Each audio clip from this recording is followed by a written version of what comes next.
What's up guys, Pete Coulis here, and in today's video I want to discuss with you 3 different strategies that you can employ when you run out of stock on Amazon. So running out of stock on Amazon is certainly a big fear for most sellers out there, and a lot of people kind of freak out over it, and rightfully so, but I'm here to show you in this video why it's really not as big of a deal as you think, and many people blow it out of proportion. So there are 3 common ways, to my knowledge, 3 common ways in which people handle the possibility of running out of stock when that time comes. Number 1 is raising their price of their product. Let's say you have like 10 units left in stock and you're going to be selling out. Some people have the school of thought to raising their price by, some incredibly high amount, let's say like $20 or maybe 50% above your normal sales price, to where, nobody's really going to want to buy your product at that price. You might stay in stock that way and, buy enough time to have your order be able to land at Amazon and get your stuff,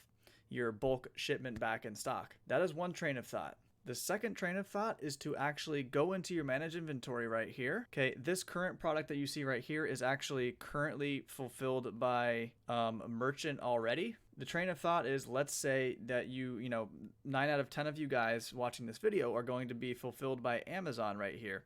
So what you want to then do is come hit this drop down arrow and you want to hit copy listing. So what it's going to do is make a duplicate listing of your FBA listing, and what you want to then do is go into edit, okay, and change your fulfilled by to fulfilled by merchant.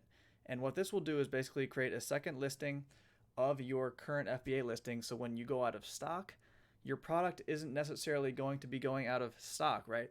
It's still going to actually be available for purchase for buyers. The only caveat is it's going to be FBM. So you pretty much have to make up some number here in terms of availability of inventory. And you have to then edit the fulfillment settings and the shipping settings to make it to where you're actually able to confirm those orders and be able to ship those orders out before the deadline. That term used to be referred to as shipping latency or fulfillment latency. I believe they may have removed that term in recent days, but I'm not entirely sure because it's been quite a while since I've actually done that. But that is the second option, is actually making a duplicate of your FBA listing, changing it to fulfilled by merchant, and fulfilling it yourself. So essentially what you do, how that works, is when your FBA shipment gets back into stock, right, the buy box will then be automatically switched to your FBA listing, because that takes precedence in the buy box in Amazon's eyes. And then what you then do is you're going to have a bunch of pending orders, orders that have not been confirmed for shipment yet, because they are still pending because they were placed as FBM.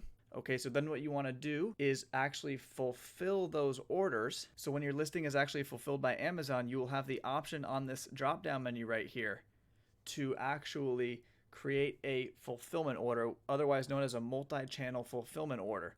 So you can basically put in the customer's address, all their shipping information that purchased your FBM, fulfill it via your FBA inventory by shipping that unit to their address, and then hit confirm shipment as soon as you get the tracking number from Amazon. So that is exactly how it's done. I'm not going to actually show you a live example because I really can't do that because I don't have one to work with. Okay, you want to make a duplicate of your FBA listing, change it to FBM, get a bunch of orders in. You're going to want to change your shipping latency time, whatever it's referred to now, I'm not entirely sure, to a reasonable time in which you think you're going to, your inventory is going to be arriving. So if your FBA inventory is estimated to arrive at the FBA warehouse in 2 weeks, you're going to want to change that latency time to 3 weeks.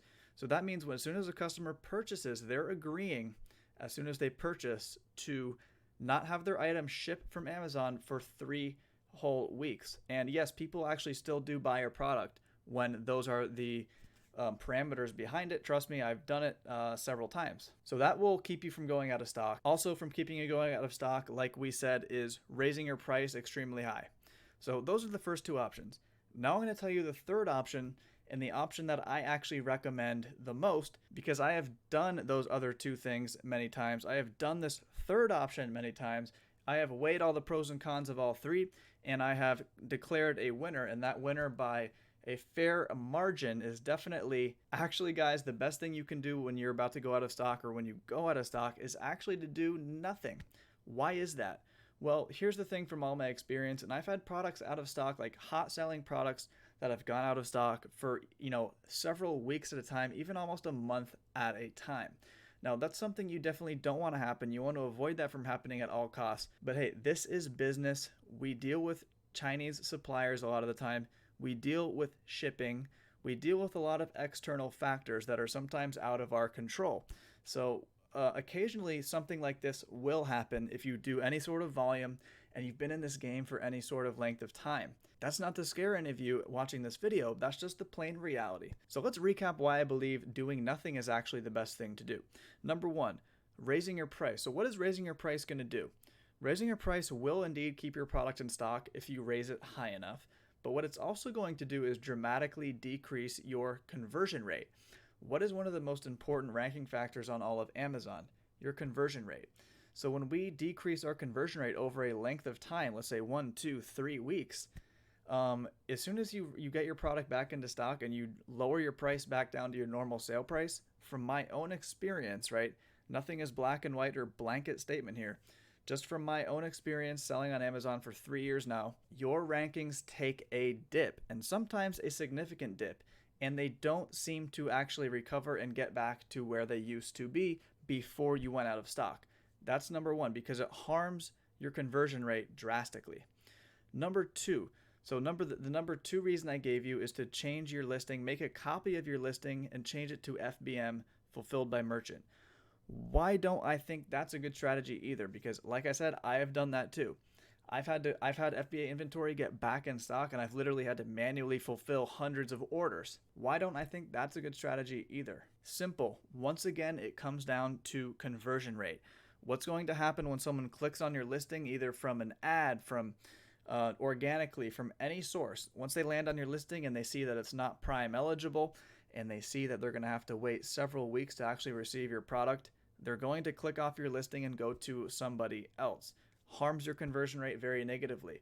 As soon as your inventory gets back in stock into FBA, your rankings will have decreased for sure, especially if it has been, 7, 14, 21 days, maybe even a month that you have been out of FBA stock. So the ultimate conclusion that I want you to take away is that from my own experience, and this has happened to me many times, whether it's for me, for somebody else, for a client who's asking me what to do, the best thing that I can tell you to do when you're out of stock, and again, somebody might disagree with me, is to actually do nothing. Okay? Do nothing. From all of my experience, as soon as your inventory gets back into stock, the majority of the time, your rankings will actually return to their rightful place over time. It may take a week, it may take 10 days, but usually your rankings actually do return to the rightful place. Amazon seems to remember. Amazon seems to sort of not punish you, and it's not a death wish. It's not the death wish that many people make it out to be. Now, do you want to avoid running out of stock at all times? Sure you do. Of course you do, because that's never good, especially for a physical products, cash flow intensive business like the Amazon FBA business.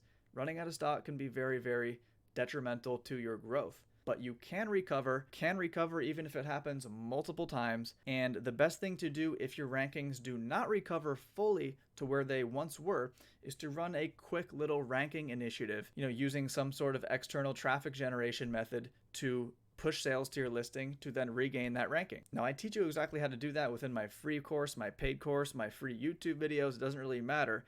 The point is, you need to have the ability to drive your own traffic proactively. Whenever you want, you need the ability to push a button and turn on the faucet of water, aka traffic. And then you need the ability to immediately turn it off, right? Having that ability, having that capability to go out there, rank your product whenever you want, wherever you want, doesn't matter, for any search phrase that you might have lost ranking for some reason, like going out of stock, you're going to need a way to do that.